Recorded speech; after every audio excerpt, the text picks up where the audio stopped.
मुझे नहीं पता कि आप मुझसे कहानी पहली बार सुनने आए हैं या मेरी हर कहानी आप इस चैनल पर सुनते हैं, पंचम प्रकाश की कहानी क्राइम कनेक्ट पर मैंने ना अपने चैनल पर सिवान के सुल्तान कहे जाने वाले मोहम्मद शहाबुद्दीन की इतनी कहानी सुनाई है कि अब मुझे लगने लगा है कि उनकी कहानी शुरू करने से पहले भूमिका बांधने की जरूरत है क्या, क्योंकि राजनीति और अपराध के संगम के बारे में तो आप सब कुछ बखूबी जानते हैं। मुझे तो लगता है पता है क्या कि सीधे कहानी ही शुरू कर दूं कि पता है एक बार क्या हुआ था, शहाबुद्दीन ने क्या किया था। जेल में रहते हुए ही जेलर को कह दिया कि तुम्हारी बहुत दिन से पिटाई नहीं हुई है, निकलो बाहर फिर बताते हैं। बस इतना कहते हुए कहानी शुरू कर दूं, लेकिन फिर यह भी सोचता हूं कि जो पहली बार शहाबुद्दीन की कहानी सुन रहे हैं मेरे चैनल पर, उन्हें पता तो चले कि शहाबुद्दीन का रुआब कैसा था। बिहार के राजनीति का वो चेहरा जो किसी के लिए मसीहा था तो किसी के लिए हैवान। आप भी जानते हैं ऊंचे स्तर पर शहाबुद्दीन की यही दोहरी छवि है।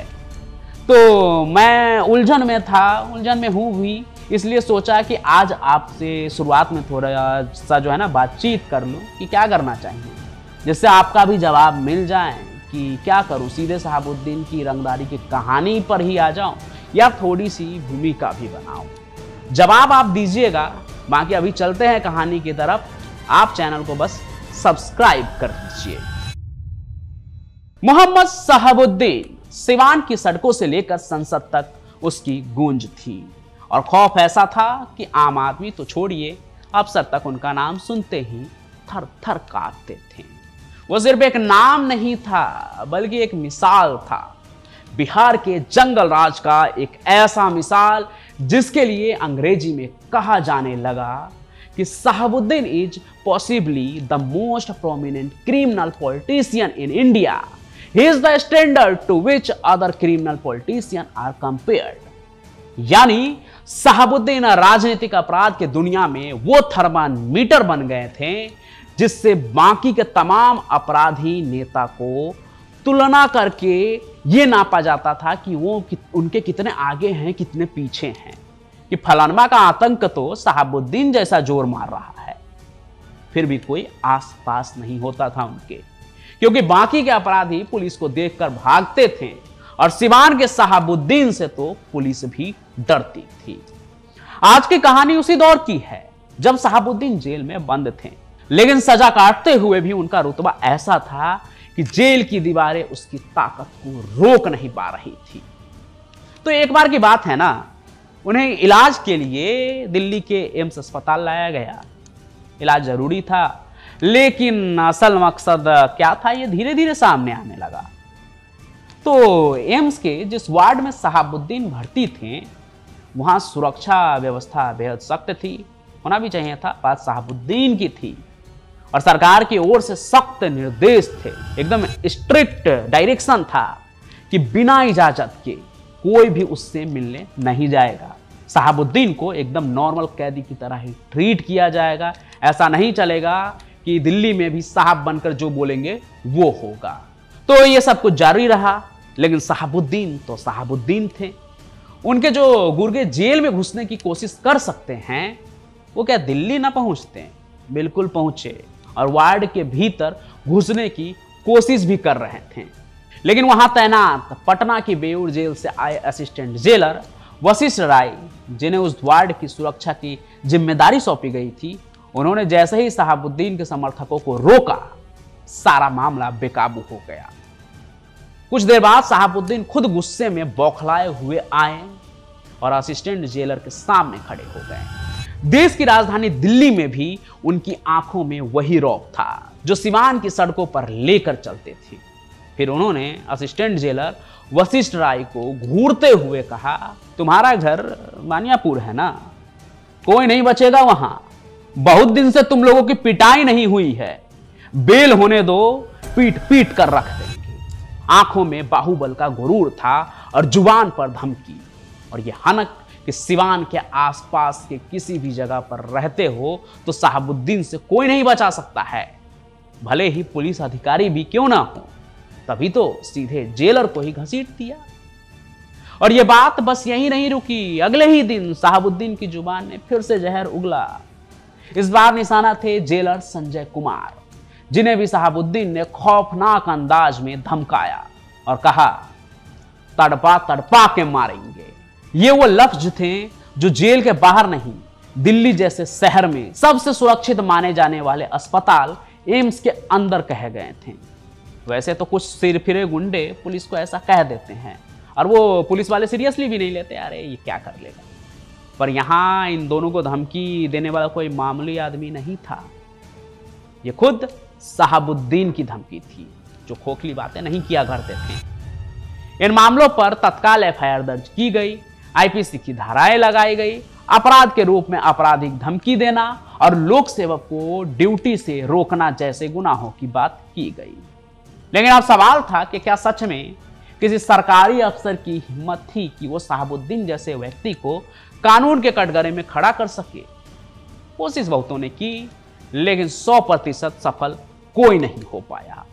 कागजों में मुकदमे चलते रहे, लेकिन डर का साया ऐसा था कि दिल्ली से लेकर सिवान तक हर शख्स जानता था शहाबुद्दीन जेल में बैठकर फैसले सुनाता है और उसके फैसले जिंदगियों को खत्म कर सकते हैं। ऐसे ही एक कहानी और है, एक हत्या की, जो शायद शहाबुद्दीन के सबसे जघन्य अपराधों में से एक है। ये कहानी है मुन्ना चौधरी की, जो एक जिंदा इंसान था, मगर सिवान की राजनीति और अपराध की साजिशों में अपनी आवाज उठाने की कीमत उसने अपनी जान देकर चुकाई। मुन्ना एक सीपीआई एमएल का कार्यकर्ता था और शहाबुद्दीन की तानाशाही के खिलाफ खुलकर बोलता था।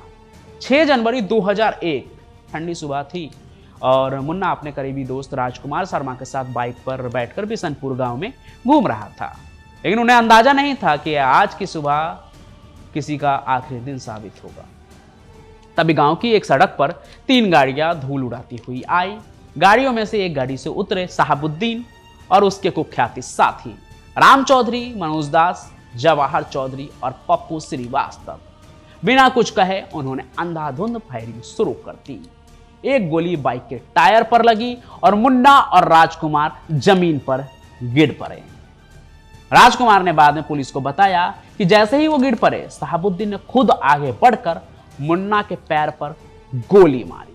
वो जख्मी हालत में तड़प रहा था, लेकिन रहम की कोई गुंजाइश नहीं थी।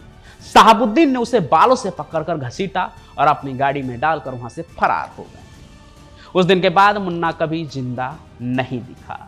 कई दिनों तक कोई जानकारी नहीं मिली। फिर अचानक खबर आई कि मुन्ना की लाश एक पुरानी ईंट भट्टी की चिमनी में फेंकी गई थी। सबकी हालत ऐसी थी कि पहचानना मुश्किल था, लेकिन गांव वालों को सब समझ आ गया, ये वही मुन्ना था जो शहाबुद्दीन के खिलाफ बोलने की हिमाकत किया करता था।